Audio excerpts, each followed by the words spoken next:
다른 사무실에서 명의를 빼돌려도 안 걸린다. 빨리 빼돌려줘라. 라는 경악스러운 말을 들을 때가 있는데요. 불법일 뿐만 아니라 진짜 채무자 인생을 다 망치는 겁니다. 절대 그렇게 하시면 안 돼요. 여러분, 오늘은 제가 상담하면서 자주 듣는 질문 하나를 공유해 드릴 건데요. 아마 제 영상을 좀 열심히 보셨던 분 같은데 이렇게 물으시더라고요. 개인 파산은 빚을 하나도 안 갚아도 되는 것 같은데 맞나요? 과연 개인 파산은 빚을 하나도 안 갚아도 되는 걸까요? 그리고 또 채무자는 개인회생이나 개인 파산 중에서 원하는 제도를 마음대로 선택할 수 있을까요? 한마디로 정리를 드리면 개인 파산도 경우에 따라서는 빚을 일부 상환해야 될 수도 있고요.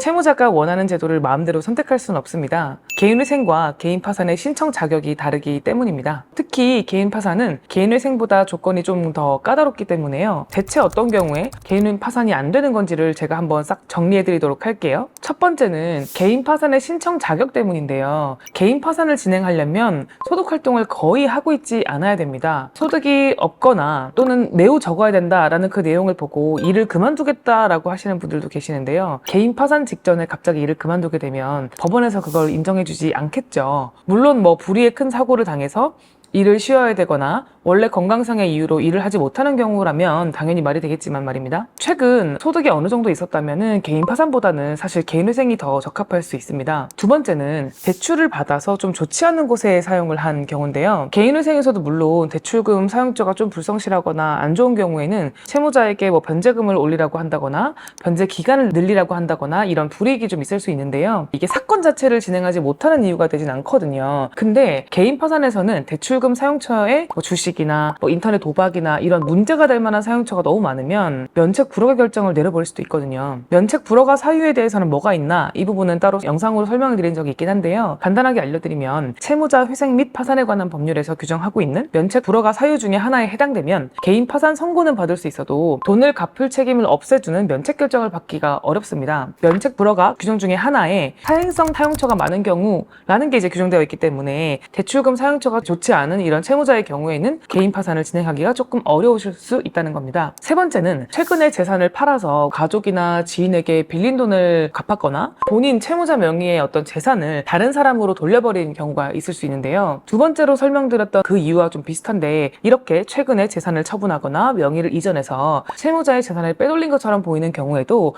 법률에서는 면책 불허가 사유로 규정하고 있습니다. 가끔 상담을 하다 보면요.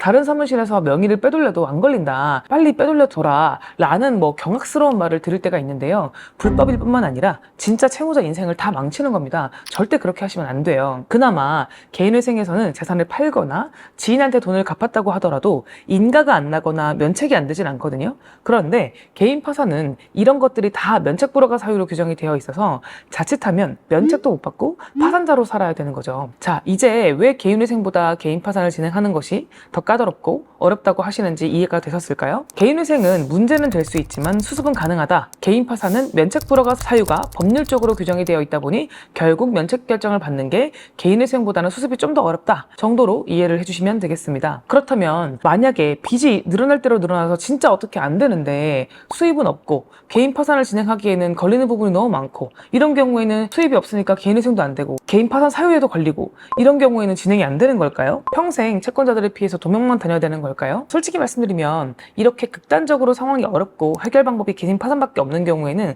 저희 사무실에서는 개인 파산을 일단 권유를 하긴 합니다. 아니, 지금 면책 불허가 받을 수 있다고 해놓고 개인 파산을 진행하라는 건가요? 그건 아니고요. 이런 경우에 법원에서 재량 면책을 내려주기도 합니다. 재량 면책이 뭐냐면요. 법원에서 채무자가 면책 불허가 해당 사유가 있다는 걸 알고 있어요. 근데 이 사람이 개인 파산이 아니면 도저히 답이 없는 거예요. 그리고 또 면책 불허가 사유가 조금 미미한 경우에 해당하는 경우에는 어쩔 수 없다 하고 유연하게 면책 결정을 내려주는 경우가 있습니다. 그동안 저희 사무실에서 재량 면책을 받으신 사례를 보면 어쨌든 면책 불허가 사유에 해당하는 이유들이 있으나 그 문제되는 금액을 채권자들을 위해서 법원에 내면 면책을 해주겠다는 경우도 있었고요. 또는 정말 사정이 어려워서 이 환수금조차 낼 수가 없는 경우에는 그것조차 없이 재량으로 면책 결정을 내려주는 경우도 있었습니다. 그러니까 혹시라도 나는 면책 불허가 사유에 해당이 되는 사람이니까 나는 개인회생도 할 수가 없고 나는 개인 파산도 할 수 없다 라고 생각을 하고 이제 답을 내리시고 포기하시는 분들이 있다면요. 있는데요. 일단 사무실에서 상황을 정확하게 판단할 수 있도록 상담을 받아보시고요. 재량 면책을 기대할 수는 없는가, 이런 부분도 한번 면밀히 검토를 해보시는 것을 권유드립니다. 더 궁금하신 사항은 댓글로 남겨주시면 제가 답변드리도록 하겠습니다. 채널을 구독하시면 매주 올라가는 개인회생, 개인파산에 관한 최신 정보를 확인하실 수 있습니다. 오늘도 시청해주셔서 감사드립니다.